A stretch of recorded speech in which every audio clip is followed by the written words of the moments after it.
আসসালামু আলাইকুম সুপ্রিয় শিক্ষার্থীবৃন্দ, কেমন আছো তোমরা? নিশ্চয়ই ভালো আছো। আজকের ক্লাসে তোমাদের সকলকে স্বাগত জানাচ্ছি। আমি মোহাম্মদ শাখাওয়াত ইসলাম, সিনিয়র শিক্ষক, আল আমিন উচ্চ বিদ্যালয়, ফুলবাড়িয়া, ময়মনসিংহ। আজ আমি তোমাদের সামনে হাজির হয়েছি নবম দশম শ্রেণীর গণিত অধ্যায় 16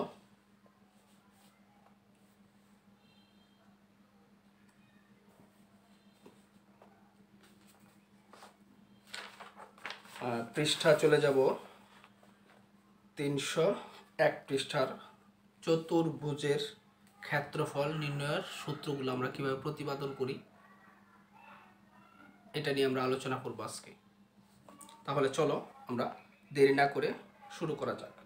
প্রথমে আমরা দেখব আয়তক্ষেত্রের ক্ষেত্রফল। আমরা এখানে দেখব আয়তক্ষেত্রের ক্ষেত্রফল। চলো আমরা আয়তক্ষেত্রের চিত্রটা আঁকি।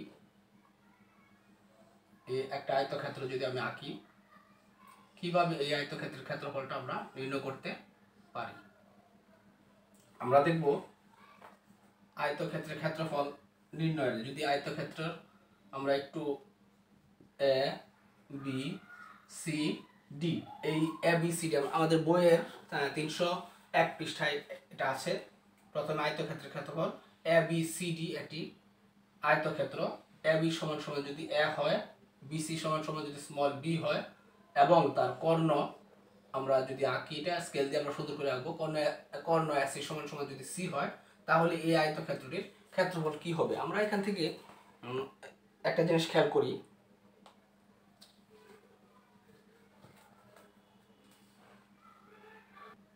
সেটা কি, আমরা দেখব এ বি সি ডি আয়তক্ষেত্রটির কর্ণ যদি এসি আমরা কর্ণ যোগ করি, তাহলে এসি কর্ণ, এই এসি কর্ণটি কি হয়েছে, আয়তক্ষেত্রটিকে দুটি সর্বসম ত্রিভুজে বিভক্ত করেছে। এটা আমরা জানি। এই থিওরি থেকে আমরা এই সূত্রটি প্রতিপাদন করব। আমরা আয়তক্ষেত্রের কি জানি, প্রত্যেকটা কোণ সমকোণ। তাই সুতরাং এখানে একটা জিনিস খেয়াল করো, আয়তক্ষেত্র তাহলে কি হবে, বইয়ের বিস্তারিত আলোচনাগুলো তোমরা দেখবে। আমরা যদি বইয়ের আলোচনাটা একটু করি, এটা বলে ফেলেছি অবশ্যই, হ্যাঁ আমরা কথাগুলো বলে ফেলেছি। তাহলে আয়তক্ষেত্রের ক্ষেত্রফল,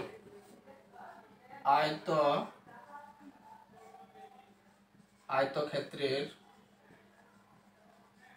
ক্ষেত্রফল সমান কি হবে, 2 ইন্টু, তাহলে আমরা যদি এ বি সি এই ত্রিভুজের ক্ষেত্রফল, ত্রিভুজ এ বি সি এর ক্ষেত্রফল, তাহলে কি হবে, আমরা ত্রিভুজ ক্ষেত্রের ক্ষেত্রফল কি জানি, ভূমি গুণ উচ্চতা। ভূমি কত এখানে দেওয়া আছে, আমরা আমি লিখে নিতে পারতাম ভূমি, তাহলে একসাথে লিখে ফেলি বি। হ্যাঁ, ত্রিভুজের ক্ষেত্রফল নির্ণয় আমরা একটু দেখি। ত্রিভুজের ক্ষেত্রফলটা কি, হাফ, আর আয়তক্ষেত্রের ক্ষেত্রফল কি 2 ইন্টু, তাহলে এ বি। এখন খেয়াল করে এখানে আমরা চলে যাই সারাংশ।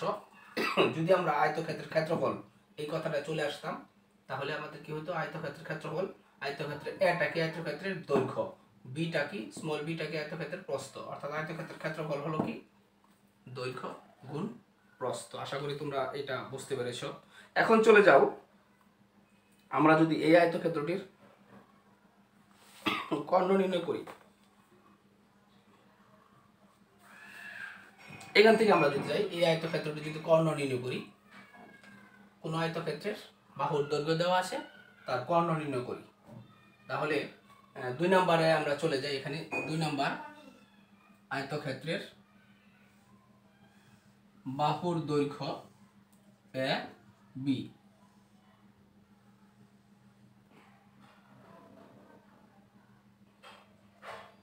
এখান থেকে আমরা যদি চলে যাই, আয়তক্ষেত্র এটাই হইতে পারে, অর্থাৎ এখানে যদি আমি সি ইকুয়াল টু ধরি এই কর্ণ ক্ষেত্রফল, এখানে যদি আমি কর্ণ গণনা করি, কর্ণ সি ইকুয়াল টু কি আমরা পেয়ে যাই, পিথাগোরাসের সূত্র অনুসারে, আমরা কর্ণ কি পেয়ে যাই, এটা সমকোণ, সমকোণের বিপরীত বাহুর উপর অঙ্কিত বর্গক্ষেত্র সমান সমান অপর দুই বাহুর উপর অঙ্কিত বর্গক্ষেত্রের যোগফল, অর্থাৎ a square plus b square. এই হলো আয়তক্ষেত্র কর্ণ। কর্ণকে আমরা আসলে কর্ণকে কি দ্বারা প্রকাশ করব, d দ্বারা। তাহলে কর্ণ কিভাবে আমরা পেয়ে গেলাম, একটা আয়তক্ষেত্রের কর্ণ ইকুয়াল টু কি, সন্নিহিত বাহু দুটির উপর বর্গের যোগফলের বর্গমূল। দেখো সন্নিহিত বাহু, পাশাপাশি দুইটা বাহুর উপর অঙ্কিত বর্গের যোগফলের বর্গমূলই হলো কি, আয়তক্ষেত্রের কর্ণ। আশা করি এইটা বুঝতে পেরেছো। আমরা চলে যাব পরের চিত্রটা, গেছে বর্গক্ষেত্রের ক্ষেত্রফল। এখন আমরা এখানে আমরা একটু মুছে এটা আমরা করি।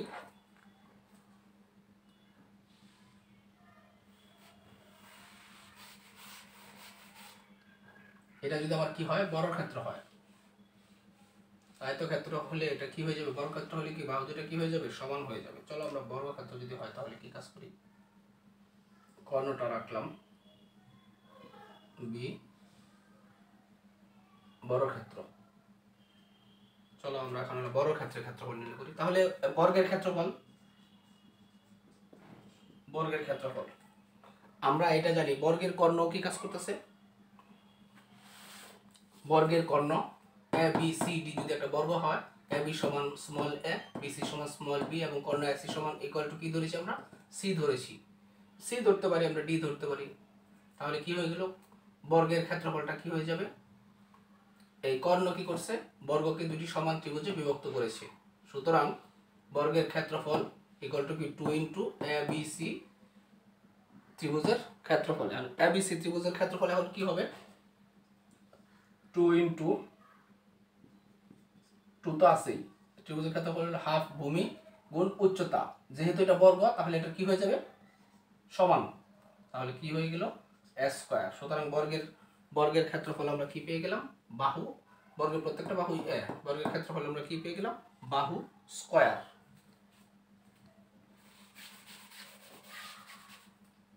এখন আমরা চলে যাব এই বর্গের কর্ণ। কর্ণকে আমরা সি না ধরে যদি আমরা ডি ধরি, কর্ণ ডি, দেখো আমরা কর্ণ যদি ডি ধরি, সেই আগের অবস্থায় পিথাগোরাসের সূত্র কি হবে, A square plus A square equal to কি 2 এ স্কয়ার ইকুয়াল টু কি রুট 2 এ। সুতরাং বর্গের কর্ণের দৈর্ঘ্য কি, রুট 2 এ। আশা করি তোমরা এই ক্ষেত্রফলটি নির্ণয় বুঝতে পেরেছো। এখন আমরা চলে যাব সামান্তরিকের ক্ষেত্রফল। এটা হলো বইয়ের 302 পৃষ্ঠা। সামান্তরিকের ক্ষেত্রফল যদি আমরা যাই, কি বলতেছে, ক নাম্বার, দুইটা নির্ণয় করতে হবে। একটা হলো ভূমি এবং উচ্চতা দেওয়া আছে। চলো আমরা সামান্তরিকের ক্ষেত্রফল নির্ণয় করি।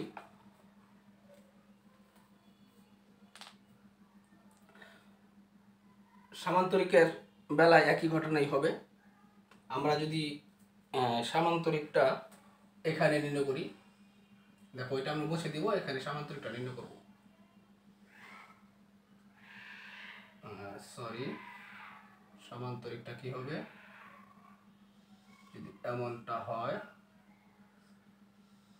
এই হলো আমাদের কি সামান্তরিক, কি এ বি সি ডি। এখন এই বাহু কি ধরেছি, এ, এই বাহু তুমি বি ধরলাম। এখন সামান্তরিকের এটা কি হলো, উচ্চতা, এটাকে ধরলাম কি এইচ। যদি এটা আমরা কর্ণ ধরি, আমরা এখন চলে যাই,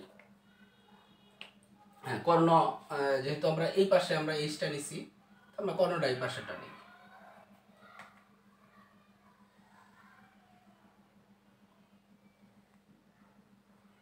এখন আমি আস্তে আস্তে এটা মুছে দিই। তাহলে বর্গের বদলে কি হয়ে যাবে, সামান্তরিক ক্ষেত্রের ক্ষেত্রফল।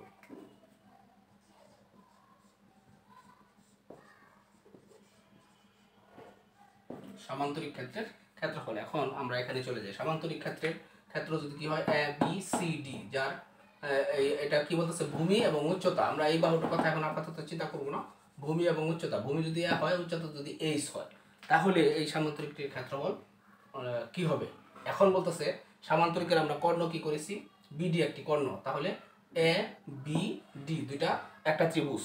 আমরা জানি সামান্তরিকের কর্ণ সামান্তরিককে দুটি সর্বসম বা দুটি সর্বসম ত্রিভুজে বিভক্ত করে। এটাও সামান্তরিকের একটি বৈশিষ্ট্য। সামান্তরিকের ক্ষেত্রফল, সামান্তরিকটি কি করতেছে, সামান্তরিকের কর্ণ সামান্তরিকে কি করতেছে দুটি ত্রিভুজে বিভক্ত করতেছে। তাহলে দুটি ত্রিভুজে যদি বিভক্ত করে থাকে তাহলে ত্রিভুজ এ বি ডি নির্ণয় করে আমরা যদি অর্থাৎ বি সি ডি আর এ বি ডি এর ক্ষেত্রফল একই, তাহলে একটা আমরা নির্ণয় করে 2 দ্বারা গুণ করলেই হয়ে যাবে। তাহলে কি হয়ে যাবে এ বি ডি এর ক্ষেত্রফল দেখো কি হলো সামান্তরিকের ক্ষেত্রফল ইকুয়াল টু কি 2 ইনটু ত্রিভুজ এ বি ডি এর ক্ষেত্রফল। ত্রিভুজ এ বি ডি এর ক্ষেত্রফল কি ভূমি গুণ উচ্চতা, উচ্চতা এখানে কত আছে এইচ, তাহলে 2 টু কাটাকাটি চলে যায় কি থাকে এ এইচ।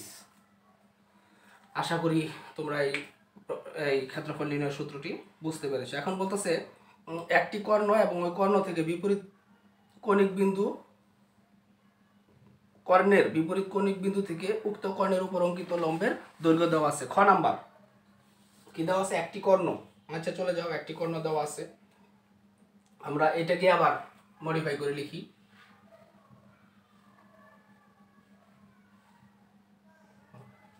এখন আমরা সেই অনুযায়ী কথা অনুযায়ী অঙ্কন করব।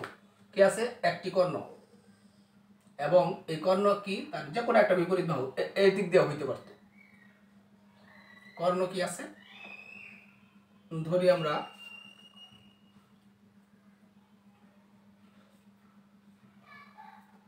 ডি কর্ণ দেওয়া আছে, ধরি এটা ডি। এখন সামান্তরিকের ক্ষেত্রফল আমরা কিভাবে নির্ণয় করব? পদ্ধতিটা সেই একই।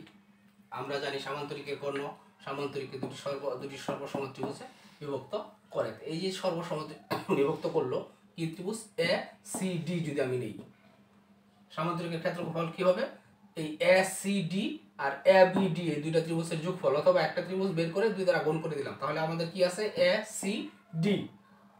এ সি ডি তাহলে 2 ইনটু ত্রিভুজ এ সি ডি এর ক্ষেত্রফল, ত্রিভুজ এ সি ডি এর 2 2 হাফ এ। এখন হবে না, এখন কি হবে তার আমরা বাহু তো দেই নাই, এখন কি হবে তার এই ত্রিভুজটা কি হবে এই যে এ সি ডি তার ভূমিটা কি ডি, তাহলে ভূমি গুণ উচ্চতা কত এইচ, কি হয়ে গেল ডি এইচ। এখন দেখো যদি কোনো সামান্তরিকের একটি কর্ণ এবং ওই কর্ণের বিপরীত শীর্ষ থেকে কর্ণের উপর অঙ্কিত লম্বের দৈর্ঘ্য দেওয়া থাকে, তাহলে ওই সামান্তরিকের ক্ষেত্রফল নির্ণয়ের সূত্রটা কি হবে ডিএইচ কর্ণ ইনটু উচ্চতা। আশা করি তোমরা এই সমস্যার সূত্র নির্ণয়গুলো তোমরা কি করতে পেরেছো বুঝতে পেরেছো। আমরা এখন চলে যাব দেখো রম্বসের ক্ষেত্রফল। সূত্রগুলো যদি আমরা এভাবে প্রতিপাদন করি তাহলে আমাদের বুঝতে অনেক সুবিধা হবে। রম্বসের ক্ষেত্রফল চলো আমরা প্রথমে রম্বস একটা অঙ্কন করি।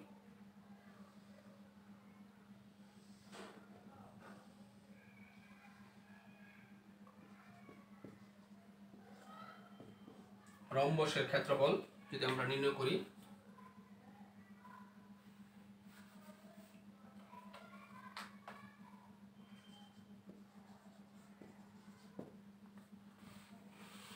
আমরা এখানে চলে যাই।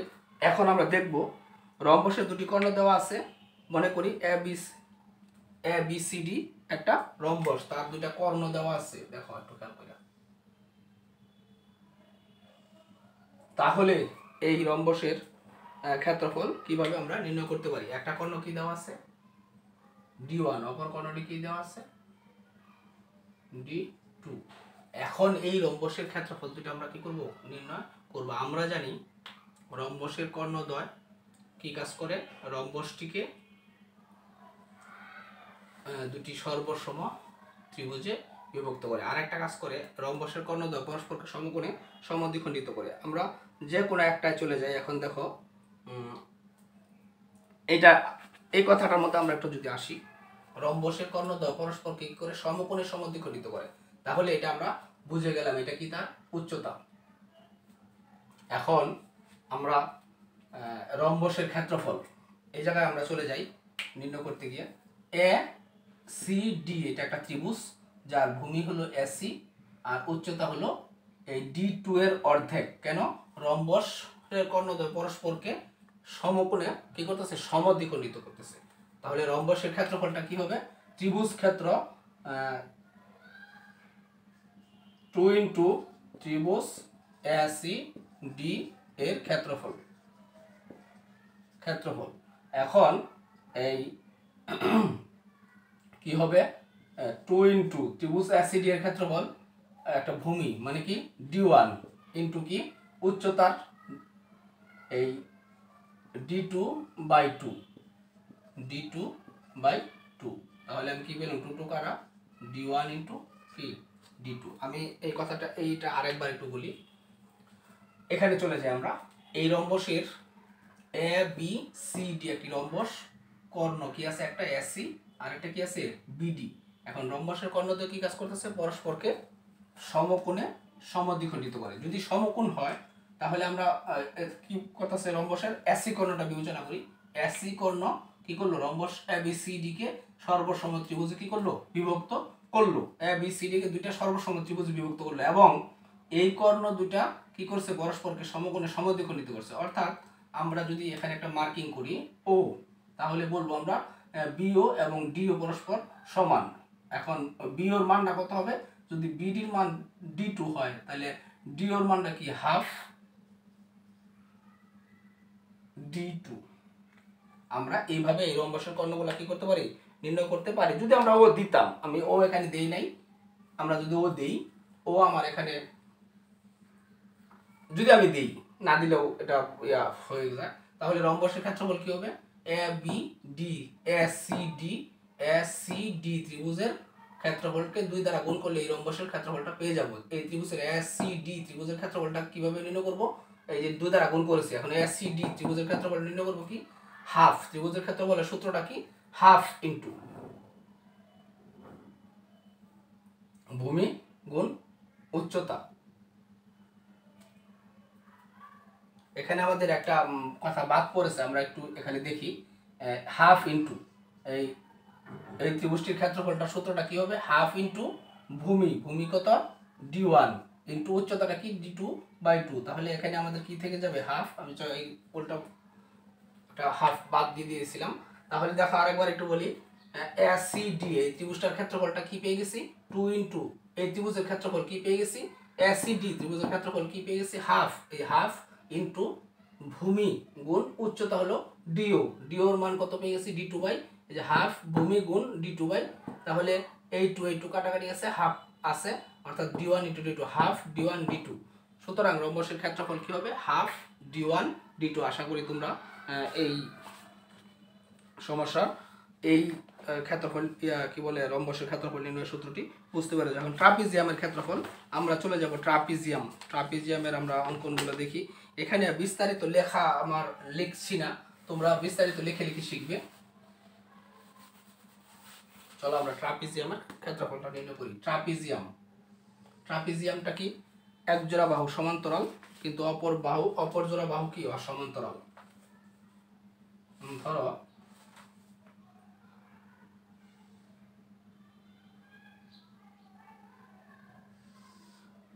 যদি এটা আমার ট্রাপিজিয়াম হয়, এ বি সি ডি। এখন আমি এই ট্রাপিজিয়ামের কি করলাম, এটা একটা কর্ণ। এখন এই ট্রাপিজিয়ামকে কি করলাম, এটা ধরো এটা, আচ্ছা এটা অসুবিধা নাই, আমার যদি এটা আরো দূরে যায় সমস্যা নাই।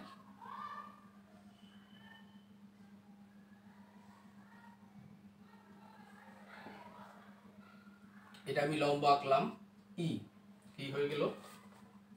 এখন এই ট্রাপিজিয়ামের এই বাহুটা হলো কি এ, ট্রাপিজিয়ামের এই সমান্তরাল বাহুটা হলো কি বি। উচ্চতা যদি আমার কি হয় এইচ হয়, যদি উচ্চতা এইচ হয়। এখন আমরা এই ট্রাপিজিয়ামের ক্ষেত্রফল আমরা কিভাবে নির্ণয় করতে পারি, আমরা একটু খেয়াল করি। প্রত্যেকটা ক্ষেত্রফল নির্ণয় করতে আমাদের কি লেগেছে, ত্রিভুজের ক্ষেত্রফল। এখন আমরা চলে যাই ট্রাপিজিয়াম এ বি সি ডি, এইটা থেকে আমরা তার কর্ণটা কি করলাম, এসে একটা কর্ণ তৈরি করলাম। করার ফলে কি হয়েছে, এই ট্রাপিজিয়ামটা দুইটা অংশে বিভক্ত হয়েছে। একটি হলো এ বি সি, আমরা একটু লিখে ফেলি, ত্রিভুজ এ বি সি। আর একটা কি হয়েছে, ট্রাপিজিয়াম প্লাস করবো আমরা ত্রিভুজ, আর একটা ত্রিভুজ কি হয়েছে এ সি ডি, ত্রিভুজ এ সি ডি। এখানে একটু লাইটে এ বি সি প্লাস ত্রিভুজ কি এ সি ডি দুইটা বিভক্ত হয়েছে। প্রথমে আমি ত্রিভুজ এ বি সি এর ক্ষেত্রফল নির্ণয় করবো। যোগ করে দিলে ট্রাপিজিয়ামের ক্ষেত্রফলটা পেয়ে যাবো। ত্রিভুজ এ বি সি এর ক্ষেত্রফল, এই ট্রাপিজিয়ামটা কি দুইটা বাহু, সমান্তরাল বাহু দুইটা দেওয়া আছে এবং উচ্চতা দেওয়া আছে, ওই ট্রাপিজিয়ামটা ক্ষেত্রফল নির্ণয় করো। তাহলে এখান থেকে আমরা চলে যাই ত্রিভুজ এ বি সি এর ক্ষেত্রফল। ত্রিভুজ এ বি সি এর ক্ষেত্রফল কি হবে? হাফ গুণ ভূমি, ভূমি কত আছে এ, উচ্চতা কত আছে এইচ, তাহলে কি হবে হাফ এ এইচ। ত্রিভুজ এ সি ডি এর ক্ষেত্রফল, ত্রিভুজের ক্ষেত্রফল সবসময় হাফ। কেন এটা এইচ? এটা আমরা কি করছি, উচ্চতা মানে একটু লম্ব অঙ্কন করেছি, তাহলে এটাও কি হয়েছে সমান্তরাল যেহেতু, তাহলে এটাও কি মান কি হয়ে গেছে এইচ। এখন এই ত্রিভুজটা যদি আমরা উল্টে নিই তাহলে এটা হবে ভূমি, আর এটা কি হয়ে যাবে আমাদের উচ্চতাটা। নামটা যদি রাখি,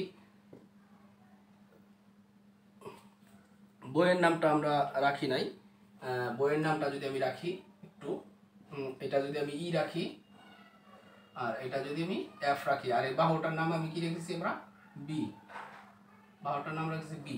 তো এখন এ সি উচ্চতা আবার এফ উচ্চতা, তাহলে আমরা কি পেয়ে যাই হাফ। ভূমি হলো কি, ভূমি হলো বি আর উচ্চতা কত এইচ, তাহলে কি কি পেয়ে গেলাম হাফ বি এইচ। এখন দুইটা যোগ করো। এখন ট্রাপিজিয়াম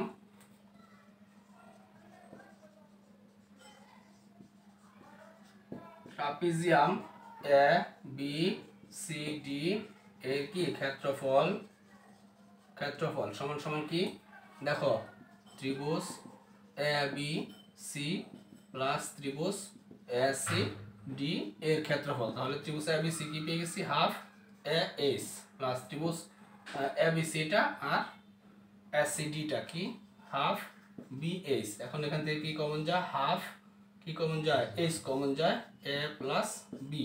আমরা সাধারণত এভাবে না লিখে কি লিখি,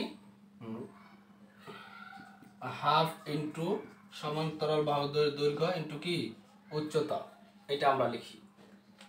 তাহলে আমরা ট্রাপিজিয়ামের ক্ষেত্রফল কি পেয়ে গেলাম, হাফ সমান্তরাল বাহুদের দুইটার যোগফল ইন্টু কি উচ্চতা।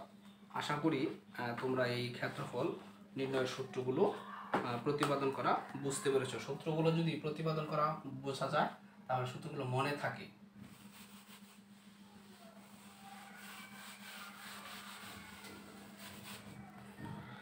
আজকে আপাতত এই পর্যন্তই। তোমরা সকলেই ভালো থেকো। তোমাদের সকলকে আবার শুভেচ্ছা জানিয়ে আজকের মতো এখানে বিদায় নিচ্ছি। খোদা হাফেজ।